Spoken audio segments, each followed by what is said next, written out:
Si he dado a todos los botones adecuadamente, vamos a empezar el tema 2 de nuestro curso de psicodrama. Gráfica para entender qué es el psicodrama. Nos parecía necesario, antes de meternos en conceptos o otro tipo de desarrollos, presentar a la persona que creó el psicodrama. Voy a empezar un poco con una definición muy entrañable de Marcia Carr. Marcia Carr, en un artículo introductorio al psicodrama, usa una anécdota que nos permite entender un poco este significado del psicodrama, el significado afectivo del psicodrama. Dice que una niña le preguntó a su madre qué es la vida, y la madre le respondió: la vida es lo que te ocurre mientras estás esperando a hacerte mayor. Y a continuación nos dice otra definición muy personal de psicodrama. Para ella, el psicodrama es una manera de vivir la vida sin ser castigado por cometer errores. Nosotros vamos, después de esta manera un poco evocativa de presentar el psicodrama, vamos un poco a hacerlo de una manera, como siempre, intentaremos más metódica y más sistemática. Nos vamos a apoyar en este caso en un libro, que es un libro que los compañeros brasileños son Camila Salles González, José Roberto Wolf y Wilson Castelo de Almeida. Está en la editorial Ágora y se llama Lecciones de Psicodrama. En su lenguaje es Lições de Psicodrama, introducido ao pensamento de Jacobo Levi Moreno. Bueno, yo siempre he pensado que en el mundo de la psicoterapia, cada uno de nosotros somos el terapeuta que podemos ser. Se me ha olvidado que de vez en cuando pasan camiones cuando estoy grabando las clases, y esto suele ser motivo de recriminación por las personas que me ayudan a grabar y estas cosas. Bueno, pero os decía que yo siempre he pensado que los terapeutas somos el terapeuta que podemos ser y que no es opcional que nos quedemos en modelos diferentes. Por esta razón es por la cual vamos a presentar al hombre que crea algo que desde luego tiene que ver con su manera de ser. Hay una parte más presentable, más conocida y más aceptada de las características de la personalidad de Moreno, que lo definían como extrovertido, carismático, buen orador, vital para el trabajo, y una frase que se decía de él que me parece bastante como de bastante profundidad. Decían de Moreno que era un hombre que sabe lo que hace y hace lo que sabe. Es decir, me parece una frase bonita, de tal manera que lo que yo entendería, ¿no?, que nos están diciendo es que era un hombre bastante coherente entre lo que pensaba y lo que hacía, como que esas cosas son importantes. Bueno, siguiendo un poquito a las figuras que han seguido un poco la biografía de Moreno, nos dicen que él nació el 6 de mayo de 1889 en Bucarest, en Rumanía. Aunque también es verdad que en otros textos que parece que están muy asociados a su manera de presentar las cosas, él se presenta como alguien que no nació en ningún sitio, sino transitando por el río Danubio. Bueno, más bonito, pero parece que nació en Bucarest. Otra cosa que os llamará la atención es el apellido Moreno. Moreno es un apellido que nos resulta muy familiar. Moreno era judío de origen sefardita, es decir, de aquellos que salieron de la península ibérica, y su familia se instaló en Rumanía. Bueno, pues ya tenemos a un hombre, aparentemente, por lo que nos cuentan, coherente, un hombre extrovertido, un hombre con pocas, digamos, limitaciones a la hora de mostrarse y a la hora de mostrar lo que hacía, y que cuando nos cuenta un poco su historia hay anécdotas muy bonitas. A los 5 años se traslada su familia a Viena. En Viena fue donde estudió medicina, etc. Y se dice, aquí sí parece que ya es real, que vivía cerquita del Danubio. Y dice que a los 5 años, siguiendo un poco su filosofía, o lo que nosotros llamamos su realidad surplus, probablemente, y esto puede ser ya más real, mirando a través de su ventana y viendo los puentes del Danubio, tuvo la idea de crear esos que serían los puentes interpersonales que unen lo que está separado y que de una manera más clínica quizás después pasamos todos a llamar vínculos. Bueno, si yo os preguntara qué hicisteis vosotros, que la historia os tiene que agradecer el resto de la vida, la historia de la psicoterapia, de la psicología, de la psiquiatría, con 5 años, es posible que en vuestros recuerdos lleguen grandes logros como que os tirasteis por un tobogán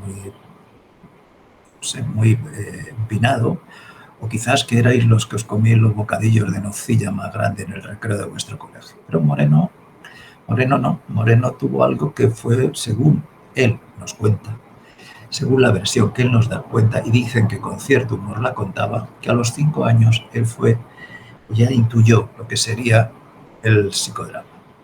Dice que estaba jugando con otros niños y se le ocurrió un juego normal y sencillo, que era jugar a crear el universo.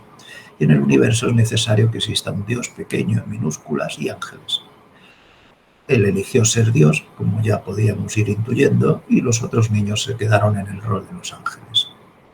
Claro, cuando Dios sube al universo, que era hasta donde se sabe una serie de muebles, una silla encima de una mesa, pues él estaba en la parte más elevada del universo. Una vez allí, uno de los ángeles, que nadie ha dicho que los ángeles tengan que ser, en este caso, cuando son niños especialmente bondadosos, le dijo, coño, pues Dios vuela o vuela tú. Y Moreno, como dirían los niños, voló y voluvo. Y en el caer, en ese vuelo, dice que sucedieron 2 cosas, que se rompió el brazo derecho y que a su vez experimentó una sensación nueva, y es que que aparecieron dentro de él centellas divinas. Si yo os dijera si os habéis roto el brazo cuando erais pequeños, pues más de uno me diréis que pues igual sí, o alguna otra cosilla, pero seguro que de ahí no creasteis una psicoterapia. ¿Qué es lo que se supone que luego él con humor está diciendo? Pues según sabemos un poco, en la tradición judía, romperse el brazo derecho es sinónimo de romper con la lógica y la razón. Y lo que quiere darnos a entender, o dicen que quiere darnos a entender, es que empezó a crear dentro de sí mismo, a reconocer dentro de sí mismo las semillas de una técnica de psicoterapia que se sostenía en la acción y en la relación interpersonal y en la emoción. Esto no significa, y es importante, cuando las técnicas y la gente utiliza técnicas psicodramáticas y tal y cual, en fin, como que a veces dicen, pero ¿y los procesos cognitivos no están en el mundo del psicodrama? Como en todos lados. Ahora, el orden, a la hora de ver nosotros cómo intervenimos, el orden o el foco para nosotros está en la acción y en la relación, desde las cuales se desvela, y hay que pensar y reflexionar, ahora que está tan de moda palabras como la mentalización, que la mentalización durante muchos años se llamaba procesos reflexivos, pero bueno, ahora de lo que estamos hablando es, eso no existe en psicoterapia como en todas las psicoterapias. O sea, hacer una psicoterapia donde al sujeto se le diga que no piense, pues no existe. Bueno, este hombre, hasta la edad de los 20 o 21 años por ahí, tenía una visión religiosa del mundo, de tal modo que participa en algo parecido a una especie de actitud vital que era una religión del encuentro. Voy a leer porque los nombres nunca se me quedan. Y en ese camino estaba Chaim Kellner, que era el Hasid de Chernobyl, John Peda de Praga, Andreas Peto de Budapest y algunos otros, y ellos tenían como una actitud rebelde frente a la vida, de tal manera que ellos se acercaron mucho a la vida de los pobres y querían vivir de un modo pues muy cercano a esta manera de vivir. Bueno, de esa época es cuando procede algo que ya comentábamos, como eran los juegos de improvisación con los jardines de Viena, con grupos de niños donde él les proponía juegos, y en esos juegos, que después serían juegos dramáticos o se llamarían así por ser juegos de acción, en algún sitio he leído que dicen que uno de los juegos consistió en preguntarles quién elegiría a la familia que tiene o a los padres que tiene. Yo tengo la idea de que los vieneses de aquella época debían ser gente bondadosa y sobre todo que los servicios sociales de la época pues no debían estar muy organizados, porque si no esto igual hubiera terminado más que en los primeros trabajos psicodramáticos o grupales en algún tipo de problemilla legal haciendo o preguntando este señor a los niños que si quieren o eligen o no a sus padres. Pero la parte que os quiero transmitir es que la mayoría de los niños eligieron a sus propios padres, pero algunos no. Algunos dijeron, mira, si me lo cambia mejor. Y entonces se le ocurrió una cosa, que era pensar de esto. ¿Y qué tendrían que hacer vuestros padres para que fueran elegidos? Esta anécdota, que es una anécdota simpática, está, bueno, simpática, me imagino que para los padres de los niños igual no lo era tanto, pero esta anécdota nos lleva a una cosa que es importante. ¿Dónde está poniendo el foco cuando está hablando de los niños que se encuentran mal o que tienen dificultades o sufrimiento emocional? No lo está poniendo dentro del niño, lo está poniendo en la relación con los demás. A partir de aquí hay una cosa que nosotros ya venimos diciendo y que me escucharéis muchas veces, y es que para el psicodrama el foco no está nunca dentro, sino entre las personas. No está dentro de cada uno de nosotros, sino entre las personas. Bueno, pues después de estas brincadeiras que dirían nuestros amigos psicodramatistas brasileños, en 1912 ella está estudiando medicina, ella estaba trabajando en la crítica del profesor Otto Pohn.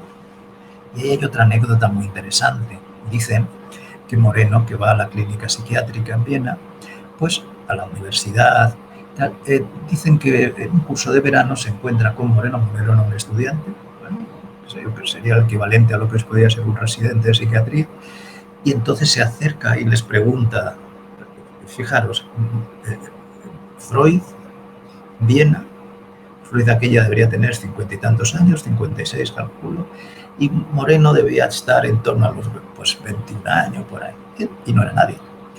Y fijaros quién era Freud. Y entonces Freud, yo me imagino que por cortesía preguntó a los que había estado allí, bueno, pues qué hacían ellos. Y Moreno, que ya apuntaba, además de ser extrovertido, a una humildad discreta, le contesta, dicen que le contesta. Que le contestó a Freud, yo empiezo donde usted acaba. Bueno, pues supongo que Freud diría, ajá, y se tiraría un poquito a fumarse su puro a otro sitio.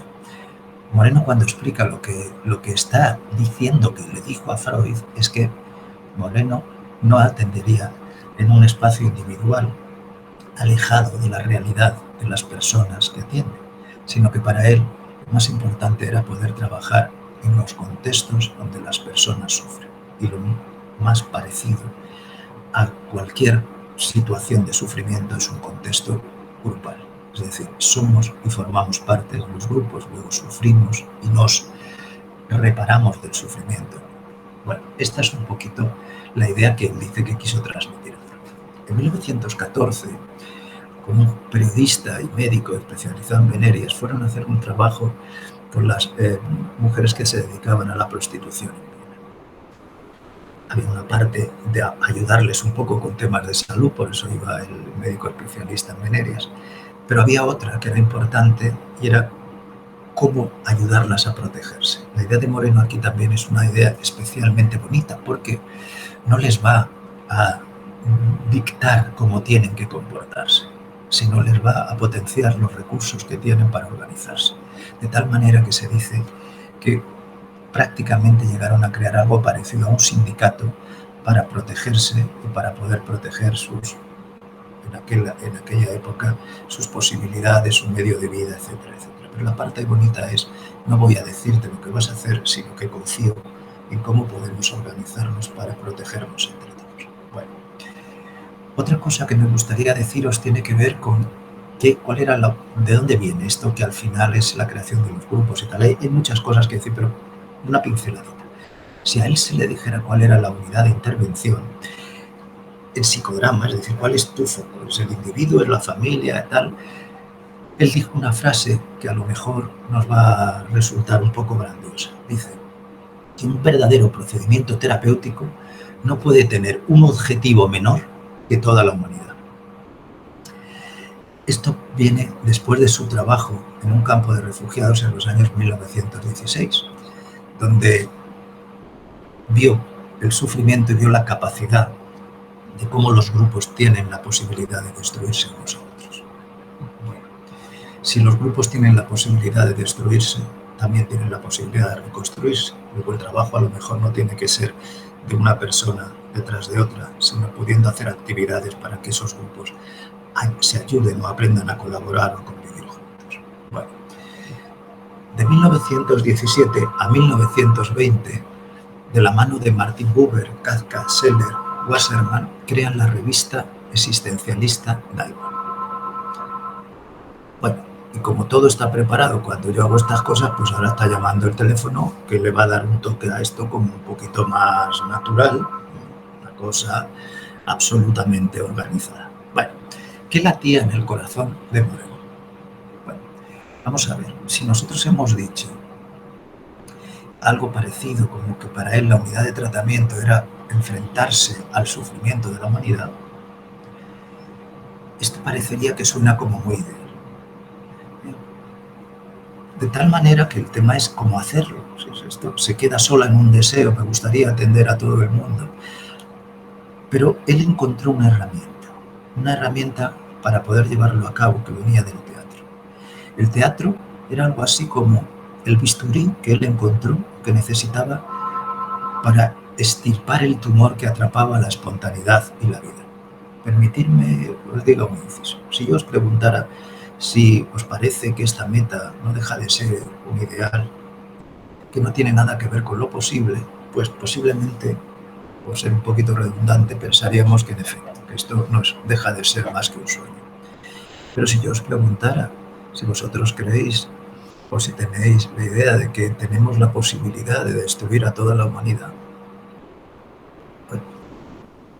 en momentos como este precisamente, no sé yo si os parecería tanto también, ¿no?, como un elemento puramente ilusorio. A lo mejor resulta que tenemos bastante capacidad de autodestrucción. Eso me recuerda cuando Freud contestó a la pregunta de Einstein si siempre existirían las guerras. Y Freud le dijo con pesar, sí, porque la agresividad forma parte de la naturaleza humana. Bueno, si la agresividad forma parte de la naturaleza humana, yo creo que otras cosas, y que en esto quizás nos va a quedar un poquito cursi, pero y tiene mucho que ver con la óptica moreliana, la capacidad de querer o de amar también forma parte de la condición humana. Bueno, vamos a volver a Moreno. Moreno, el 1 de abril de 1921, en Viena, en el Komödienhaus, corrió el telón y se presenta con una silla un poquito desvencijada y un poquito viejuca, dorada, con un respaldo alto y con una corona.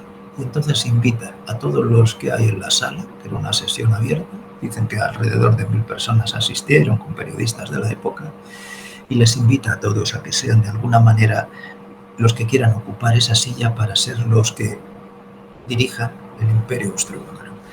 Bueno, esta fecha es importante porque el 1 de abril de 1921 se considera como la data de Moreno, como la fecha de la creación del psicodrama. Pero tiene un matiz. Moreno siempre tenía o intentaba poner una parte un poquito lúdica también en lo que hacía. Entiendo yo, ¿eh? Esto es yo no conocí personalmente a Moreno, lo he conocido a través de algunas de los psicodramatistas que sí se formaron con él. Pues yo sé, la persona que yo más respeto y admiro es Dalmiro Manuel Bustos, que fue uno de los discípulos de Moreno, conocido a otros como Marcial Carr, etc. Pero básicamente mi referente es Dalmiro Manuel Bustos. Bueno, pues lo que os estaba diciendo. En esta idea que yo tengo de que el humor acompañaba a Moreno, hay una cosa en esta fecha. Esta fecha en algunos países centroeuropeos está considerada como el Día de los Mudos. Así que el psicodrama, no sé si se refiere a aquella técnica que se creó como una manera de enfrentarse a las personas que están aquejadas del sufrimiento mental, o al revés, los que estamos aquejados somos aquellos que nos dedicamos a hacer psicodrama. Vuelvo a todo, ¿a qué nos vamos a poner aquí a discutir? Bueno, os decía que el bisturí que Moreno encuentra para intentar atrapar un poquito el sufrimiento y extirparlo de la humanidad es el teatro. El teatro, ¿por qué el teatro? Bueno, pues porque el teatro, aparte de su curiosidad, es una curiosidad de la época que se está produciendo una transformación, ¿vale?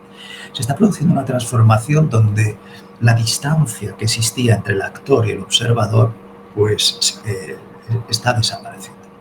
Hay autores de aquella época como Reinhardt, que rompe esa distancia entre los actores y el público, Artaud, que habla de la catarsis del terror, Pirandello habla de un teatro psicológico. Hay una frase de Pirandello muy bonita en una de sus obras que dice: creemos que somos uno y somos tantos como personas con las que nos relacionamos. También está la gran figura del teatro que era Stanislavski, el creador del método. Todos ellos pues empiezan a hacer algo que es importante, y es trasladar ese foco donde alguien tiene que recoger algo, pensarlo y transmitirlo a un lugar diferente, que es el lugar de sentirlo y transmitirlo. Eso va a ser esencial a la hora de entender cómo se hace psicodrama. El psicodrama no es que se representen papeles. Desde un proceso cognitivo, yo hago lo mejor posible, adapto a mi pensamiento, a mi conducta, es al revés.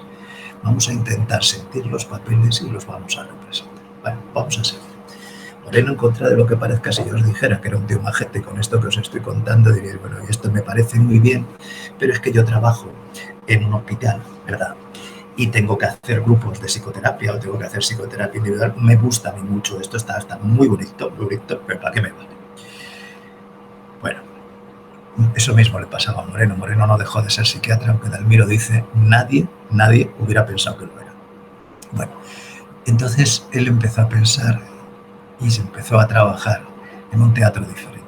Decía que, claro, sus actrices, sus actores, para poder trabajar con enfermos o con personas aquejadas de enfermedades graves, necesitaba que se convirtieran en otra figura, no en actrices o en actores, sino en yoes auxiliares. Ya explicaremos un poco en detalle cuál es la función del yo auxiliar, pero de una manera muy intuitiva. Yo creo que si le cambiamos el orden se entiende perfectamente. Aquellas personas más aquejadas en su salud, en sus recursos, en su bienestar emocional, son las que más necesitan que alguien les ayude. Entonces, un yo auxiliar, si me permitís definirlo así, no lo hacía Moreno, pero yo lo hago un poquito así, abreviadete, te diría que un yo auxiliar es un auxiliar del yo. Esa cosa que se supone que todos tenemos, que nos guían, que planifica nuestra conducta, que evalúa los resultados de lo que hacemos, que maneja nuestras emociones. Eso, cuando no funciona igual, alguien desde fuera puede cubrir esa función. Bueno, pues ahí aparece lo que sería su primera idea: convertir un teatro de la improvisación en un teatro terapéutico. Esto fue lo que se supone que empezó a hacer ya Moreno, de tal modo que la espontaneidad se tradujo o se convirtió en un teatro terapéutico. En 1925 emigra a Estados Unidos y a partir de 1929 empieza a hacer representaciones en un teatro, en el Carnegie Hall, y sería teatro de la espontaneidad, pero sería algo así como psicodrama público. Cualquiera que quisiera podría ser el protagonista de estas escenas. En el 31 presenta el término de psicoterapia de grupo, y ahí empieza ya lo que sería el recorrido científico de la psicoterapia de grupo. Bueno, por decirlo un poco con sus propias palabras, Moreno decía que la llegada de la psicoterapia de grupo era la tercera revolución psiquiátrica. La primera, como todos sabéis, se le atribuye a Pinel, cuando empezó a dejar de pensar en sujetos endemoniados, a empezar a humanizar el trato a las personas que sufrían de problemas de salud mental. Después vino Freud. Freud hizo otra revolución, que nosotros la hemos definido siempre de una manera bonita, que es la cura por la palabra.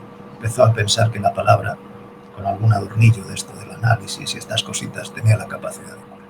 Y la tercera revolución, Moreno decía que era el pensar que el grupo tiene la capacidad de cura. Bueno, por ir acabando, en el año 1936, Moreno en Estados Unidos se va a Beacon, crea un pequeño sanatorio que se convirtió en el lugar de formación y a su vez era un hospital donde se atendían a las personas pues más aquejadas en aquella época de trastornos que cabrían en el mundo, pues más de la esquizofrenia, los trastornos delirantes, etc.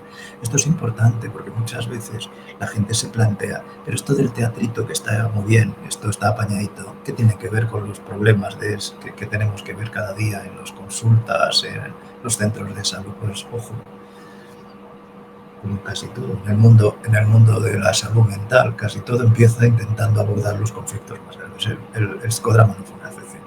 Intentó, y de hecho Moreno era bastante prestigioso en el tratamiento del mundo de la psicosis, previo, con anterioridad, a cualquier psicofármaco. Fijaros, estamos hablando del año 1936, cuando él está trabajando ya con pacientes en un hospital, donde, para que la imagen tenga un cierto aspecto evocador y romántico, donde la vida, el centro de la vida y de la atención, estaba en un teatro dentro del propio sanatorio. Bueno, en una anécdota que me gusta un poquito por aquello de acercarnos a nosotros, es con 80 años participa en Buenos Aires en el 4º Congreso de Psicodrama y allí lee un texto en castellano. ¿Vale? O sea, Moreno un poquito se fue acercando también a nuestro mundo más hispanoparlante. Bueno, muere a los 74, muere en el año 74 con 85 años de edad, y hay una cosa que dicen que él pidió, y es que le gustaría que cuando en su sepultura se pusiera un epitafio, una frase, ¿no?, para que se le recordara. Esa frase era preciosa. Quería que dijeran: aquí yace aquel que abrió las puertas de la psiquiatría a la alegría. La voy a repetir porque es una frase que da gusto oírla. Aquí yace, aquel, la voy a repetir bien porque como la repita mal, pues lo vamos a hacer estupendamente. Aquí yace aquel que abrió las puertas de la psiquiatría a la alegría.